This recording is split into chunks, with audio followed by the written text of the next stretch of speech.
فرمایا جس نے مجھے راضی کیا اس نے اللہ کو راضی کر لیا۔ اور حضور فرمانے لگے النظر الی وجہ علی عبادہ، علی کو تو دیکھتے رہو گے تو رب کی عبادت کا ثواب ملتا رہے گا۔ کچھ لوگ پریشان تھے کہ حضور سارے تو نہیں نہ دیکھ سکیں گے مولا علی کو، حضور نے اس کا بھی جواب دیا، فرمایا ذکر علی عبادہ، تو بس علی علی کہتا رہے تجھے رب کی عبادت کا ثواب ملتا رہے گا۔ علی کا ذکر بھی عبادت۔ اس خاندان کے ساتھ پیار کرنا۔ میرے اعلیٰ حضرت فاضل بریلوی رحمت اللہ علیہ سے کسی نے پوچھا سید کو زکوٰۃ دے لیں؟ اس کا سادہ سا جواب تھا نہیں لگتی، بات ختم ہو جاتی، پر اعلیٰ حضرت نے نا ایک پورا صفحہ لکھا، بلکہ 1.5 صفحہ ہے، فتاوی رضویہ کی 8ویں جلد میں۔ حضور زکوٰۃ دے لیں تو اعلیٰ حضرت نے دلائل لکھے کہ سید کو زکوٰۃ نہیں لگتی، پھر آخر میں کہنے لگے جن کے نانا کا صدقہ کھاتے ہو انہیں زکوٰۃ دینی ہے۔ آپ فرمانے لگے تو نبی پاک کے مبارک بچوں پر اپنا مال خرچ کر، یہاں بھی اجر ملے گا وہاں بھی اجر ملے گا۔ اور پھر اعلیٰ حضرت نے حدیث لکھی ہے کنز المال کے حوالے سے، کمال کرتے ہیں جب آپ اس طرف آتے ہیں نا، خدمت سادات کا پورا باب بیان کیا۔ فرمانے لگے رسول کریم علیہ السلام نے فرمایا جس نے عبد المطلب کی اولاد کے ساتھ نیکی کی، بات ہی ختم کر دی۔ عبد المطلب کی اولاد میں حضرت عباس کا خاندان بھی شامل، عبد المطلب کی اولاد میں حضرت جعفر طیار کا خاندان بھی شامل، حضرت سیدنا میر حمزہ کے بچے بھی شامل۔ حضور فرمانے لگے جس نے عبد المطلب کی اولاد کے ساتھ نیکی کی، قیامت کے دن مجھ پر لازم ہے کہ جب وہ مجھ سے ملے گا تو میں اسے صلہ دوں گا، میں اسے۔ اعلیٰ حضرت یہ حدیث لکھ کے کہتے ہیں ہمیں صلے کی ضرورت ہی نہیں ہے، جو نبی پاک نے کہہ دیا نا جب وہ مجھ سے ملے گا، تو مصطفیٰ سے ملنا ہی سب سے بڑا صلہ ہے، یہی سب سے بڑا صلہ ہے۔ بیدم شاہ وارسی کہنے لگے عدم سے لائی ہے ہستی میں آرزو رسول، عدم سے لائی ہے ہستی میں آرزو رسول، یہ کہاں کہاں لیے پھرتی ہے جستجو رسول۔ ہمیں عدم سے لائی ہے ہستی میں آرزو رسول، اور کہاں کہاں لیے پھرتی ہے جستجو رسول۔ عجب تماشا ہو میدان حشر میں بیدم کہ سب ہوں پیش خدا اور میں روبرو رسول، سب ہوں پیش خدا اور میں روبرو رسول۔ میں حضور کے سامنے، تو محبوب فرمانے لگے جب وہ ملے گا نا تو اجر میں دوں گا۔ تو پتہ یہ چلا خدمت سادات، ان سے پیار کرنا، اہل بیت نبوت سے ان کی شان کو سمجھے۔ مرتبے والے کا مرتبہ ہمیشہ سمجھنا چاہیے، ہمیشہ جس کو اللہ نے مرتبہ دیا ہے اس کے مرتبے کو سمجھے۔ میرے رسول کریم علیہ السلام نا ذرا اعزازی وقت دیتے تھے، یہ سارا دن ہی امام حسن اور حسین مسجد میں رہتے تھے، سارا دن ہر وقت حضور کے ساتھ کھیلتے تھے، ان کا دروازہ مسجد نبی میں کھلتا تھا گھر کا، لیکن اس کے باوجود حضور فرماتے فاطمہ آج میرا دل کرتا ہے تمہارے گھر آ کے رات گزاروں۔ بھئی کوئی گھر بڑی دور ہے، یہ تو ساتھ ہی تو ہے۔ تو سیدہ فاطمہ فرماتی ہیں میں نے کہا حضور بڑی خوش نصیبی ہے، تو محبوب نا رات کو میرے گھر میں آ کے سوئے۔ فرماتی ہیں میں نے چارپائی بچھائی نبی پاک کے لیے، ایک شخص کے سونے کی جگہ تھی۔ حضور نے فرمایا میں تو حسن حسین کے لیے آیا ہوں۔ یا رسول اللہ، پھر فرمایا یہ میرے ساتھ سوئیں گے۔ میں نے عرض کی حضور اب کو دقت ہوگی، کیسے سوئیں گے؟ تو نبی پاک علیہ السلام نے فرمایا میں سلا لوں گا۔ حضرت فاطمہ کہتی ہیں ایک کندھے پہ حضور نے امام حسن کو لٹا لیا اور دوسری سائڈ پہ امام حسین کو لٹا لیا۔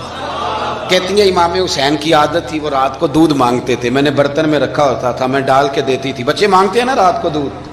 فرماتی ہیں رات کو نا امام حسین نے دودھ مانگا، میں اٹھنے لگی دودھ دینے کے لیے، پر حبیب نے فرمایا بیٹے تو لیٹ جا، آج میرے ساتھ سویا تو دودھ بھی میں ہی پلاؤں گا۔ کہتی ہیں کئی دفعہ دودھ مانگا تو کئی دفعہ میرے رسول پاک نے انہیں دودھ پلایا۔ اور یہ ہر نانا نواسوں سے پیار کرتا ہے، پر یہ خالی نانا نہیں نا، یہ امام الانبیاء بھی ہیں، یہ امام الانبیاء بھی ہیں، یہ سرور کون و مکان، ان کا ہر کام اللہ کے حکم سے ہے، اللہ کے حکم سے۔ حضرت سیدنا عبداللہ ابن عمر رضی اللہ تعالیٰ عنہ فرماتے ہیں کہ نبی پاک نے پیغام بھیجا سیدہ فاطمہ کو، فرمایا حسن کو بھیجو میرا ملنے کو دل کر رہا ہے۔ تو کہتی ہیں وہ گھر میں نا دیر ہو گئی امام حسن کو آنے میں۔ اعلیٰ حضرت فرماتے ہیں مجھے لگتا ہے کہ بی بی صاحبہ غسل کرانے لگ گئی، کپڑے تبدیل کرا رہی تھی. مائیں کرتی ہیں نا, بچہ باہر جانے لگا تو واپس آ پہلے کپڑے بدل. تو ذرا دیر ہو گئی تو نبی پاک بے چین ہو گئے, میں حسن آ کیوں نہیں رہا, میرا ملنے کو دل ہے. فرماتے تھوڑی دیر گزری تو امام حسن نے دروازہ کھولا سیدہ پاک کا. جب دروازہ کھولا تو رسول کریم نے دونوں بازو یوں کھول دیے اور نبی پاک گھٹنوں کے بل زمین پر بیٹھ گئے. امام حسن بھی جب اندر سے نکلے تو انہوں نے بھی یوں بازو کھولے.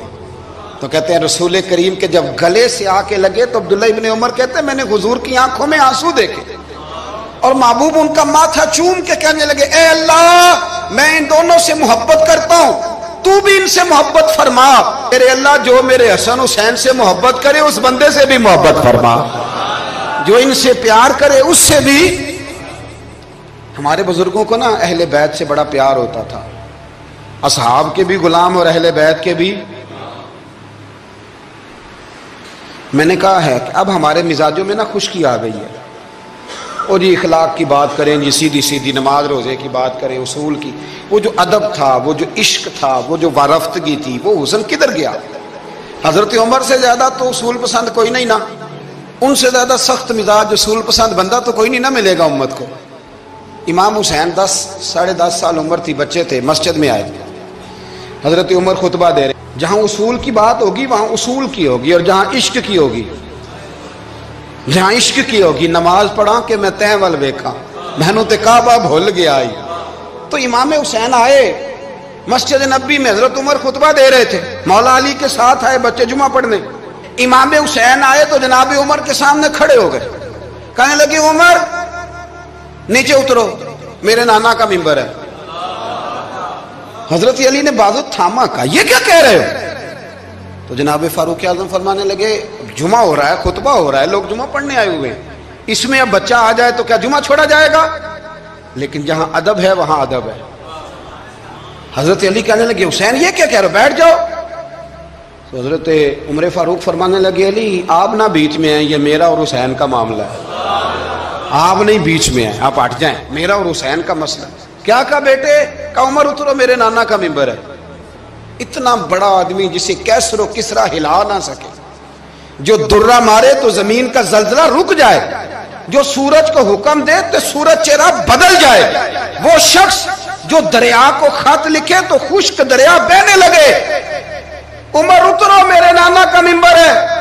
فاروق اعظم زمین پہ اتر آئے, ہاتھ باندھ کے کھڑے ہو گئے, کہنے لگے حسین میں اتر گیا ہوں پتر, ممبر تو تیرا ہے یا تیرے نانا کا ہے؟ ختم ہو گئی بات. تو حضرت امام حسین کہنے لگے جا کے اپنے نانے کے ممبر پہ بیٹھ جا.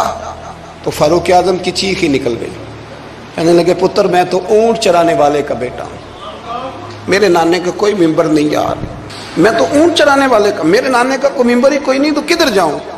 امام حسین کہا اچھا کوئی نہیں ممبر آپ کے نانا کا کوئی نہیں؟ کہا نہیں.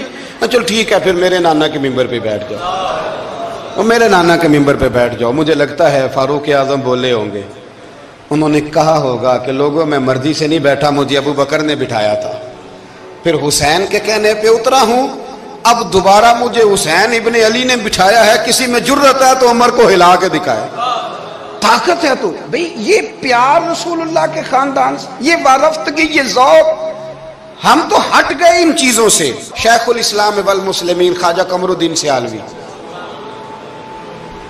خواجہ صاحب سچ مچ کے شیخ الاسلام تھے, اور اللہ تعالیٰ نے انہیں بڑا ہی اعزاز عطا فرمایا, بڑی بات تھی. ایسے شیخ بھی کم دنیا میں ہوتے ہیں, اور 20 علماء ان کے مرید تھے. پنڈی کے علاقے میں نا اپنے بہت سارے علماء, کسی علماء کی میٹنگ میں گئے تھے, علماء کافی تھے, تو ایک سید عالم تھے, انہوں نے نماز پڑھائی, عالم بھی تھے اور سید بھی تھے, جماعت کرائی. تو نماز کے بعد پتہ چلا کہ کوئی ایسی واضح غلطی ہو گئی ہے کہ نماز ہوئی نہیں. اب ہمارے تو کسی نمازی کو کسی مسئلے کا پتہ چل جائے دوسروں کو جینے نہیں دیتا, کہتا صرف میری نماز ٹھیک ہے, تم سب کی غلط ہے. اور پھر بندہ عالم ہو, اسے پتہ ہو مسئلے کا, تو پھر وہ سانس لینے دے, یہ بڑا مشکل کام ہے.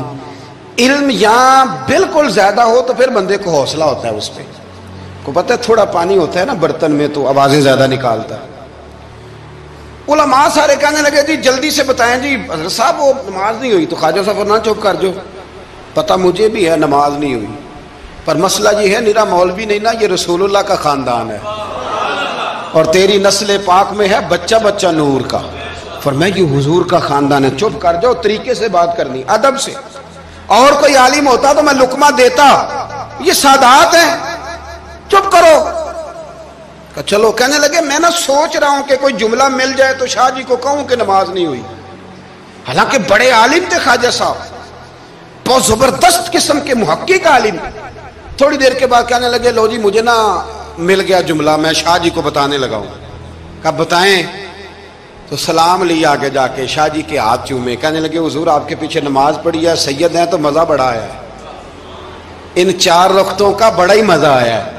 ہمارا دل کرتا ہے ایک دفعہ یہی نماز دوبارہ نہیں پڑھا دیتے, مزہ ہی بڑا آیا ہے نا, ذرا ایک دفعہ دوبارہ نہیں پڑھا دیتے نماز, مزہ بڑا ہے. تو شاہ جی کہنے لگے لگ مجھے بھی رہا تھا نماز کوئی نہیں ہوئی, پر میں کہہ رہا تھا شاید میرا وہم ہی ہو, لگ رہا تھا کہ نماز نہیں ہوئی. تو آپ بڑے سمجھدار آدمی ہیں, آپ نے سید کا ادب بھی بچا لیا ہے اور مسئلہ بھی بتا دیا ہے. تیری نسل پاک میں ہے بچہ بچہ نور کا, تو ہے عین نور, تیرا سب گھرانہ نور کا. حضرت ابو ہریرہ رضی اللہ تعالیٰ عنہ امیر المومنین فی الحدیث, یہ بھی مومنوں کے امیر ہیں علم حدیث میں. یوں بیٹھے تھے سارے طالب علم آپ کے سامنے, حدیثیں سننے والے سینکڑوں لوگ. حضرت ابو ہریرہ حدیثیں بیان کر رہے. مدینہ منورہ میں تازی تازی بارش ہوئی تھی, امام علی مقام ابھی نوجوان تھے. امام حسین نہ آئے, بارش ہوئی, چھوٹے چھوٹے گڑھے مدینہ منورہ میں, تو ان میں پانی کھڑا تھا. امام حسین نے نا قدم رکھا زمین پہ, تو آپ کے پیروں کو نا تھوڑی مٹی لگ گئی. مٹی بھی کیا تھی, مدینے کی مٹی تھی. مٹی آپ کے قدموں کو لگ گئی. شاگرد کو بھی بندہ کہہ سکتا ہے کہ جا ذرا امام صاحب کو کپڑا دے, کوئی پیر صاف کر دے, کسی کو بھی کہہ سکتا ہے. اور پھر بندہ پڑھا رہا ہو, بیٹھا ہو, اس کے سامنے عقیدت والے سننے والے لوگ آئے ہو, وہ سمجھتا ہے میرا کوئی قد کاٹ ہے, بڑی بات ہے میری, وہ پھر اس طرح ادب اداب کرے. جب امام حسین نے قدم رکھا نا زمین پہ مٹی لگ گئی, تو اب شاگردوں کا منہ اس طرف تھا, حضرت ابو ہریرہ کا ادھر تھا, وہ دیکھ رہے تھے. تو جناب ابو ہریرہ جلدی سے اٹھے, خود اٹھے, شاگردوں کا حلقہ چیرتے ہوئے گزرے, اور امام علی مقام کے نا پیروں میں جا کے بیٹھ گئے. حضرت ابو ہریرہ کی داڑھی سفید, امام حسین کی کالی. حضرت ابو ہریرہ نے اپنی پگڑی کھولی اور امام حسین کے پیر صاف کرنے لگے. حضرت امام حسین نے قدم پیچھے کھینچے اور کہا آپ کیا کر رہے ہیں, آپ بزرگ ہیں, میں تو جوان ہوں, یہ کیا کر رہے ہیں. تو حضرت ابو ہریرہ رو پڑے, کہنے لگے حسین میں کالی داڑھی کا ادب نہیں کر رہا, میں خون رسول کا احترام کر رہا ہوں, میں خون رسول کا ادب کر رہا ہوں. یہ نبی پاک کا خاندان, یہ رسول اللہ صلی اللہ تعالی علیہ وسلم کا خاندان ہے. اس خاندان نبوت کا اکرام کرنا, ان کا احترام کرنا, ان سے پیار کرنا, ان کی قدر کرنا, ان کے لیے اپنے دل میں آنکھوں میں عزت رکھنا, ان کے لیے شفقت کے بازو کھولنا, یہ چیز اللہ کو بھی راضی کرتی ہے, اللہ کے رسول کو بھی راضی کرتی ہے. فقیر آتا ہے ہمارے دروازے پہ مانگنے, آگے بھلا کیا کہتا ہے, تیرے بچے جیتے رہیں. پیسے بچے کماتے ہیں کہ ابا جی؟ دینے کس نے؟ بچوں کا نام کیوں لیتا ہے؟ اسے کہنا چاہیے اللہ تیرے کاروبار میں برکت کرے, کمانے والا زندہ رہے. وہ کیا کہتا ہے, بچے, بھائی پیسے بچوں نے کمائے ہیں, کوئی بچوں نے دینے ہیں, تیرے بچے. اس کا مطلب یہ ہے کہ جو جس کے بچوں سے بھی پیار کرے وہ بندہ اچھا لگتا ہے, جو جس کے بچوں سے بھی محبت کرے وہ بندہ اچھا لگتا ہے, وہ پیارا لگتا ہے. تو میرے بھائی جو مصطفیٰ کے بچوں سے پیار کرے, جو رسول اللہ صلی اللہ علیہ وسلم کے بچوں کا احترام کرے, جو حضور کی نسل پاک کا ادب کرے. میرے اعلیٰ حضرت رحمت اللہ علیہ کا طریقہ تھا کہ اگر کچھ سید شاگرد آتا تھا نا, سید زادہ, تو اعلیٰ حضرت اس طرح کرتے تھے کہ جہاں استاد بیٹھتا ہے وہاں اسے بٹھاتے تھے, اور جہاں لائنوں میں پھٹیوں پہ شاگرد بیٹھ کے پڑھتے ہیں وہاں خود بیٹھتے تھے, اور فرماتے تھے شاہ جی یہ آپ کے گھر کا ہی ہے سارا کچھ, چلو ڈیوٹی ہماری لگ گئی تھی بتانے کی, تو میں آپ کو پڑھا دیتا ہوں.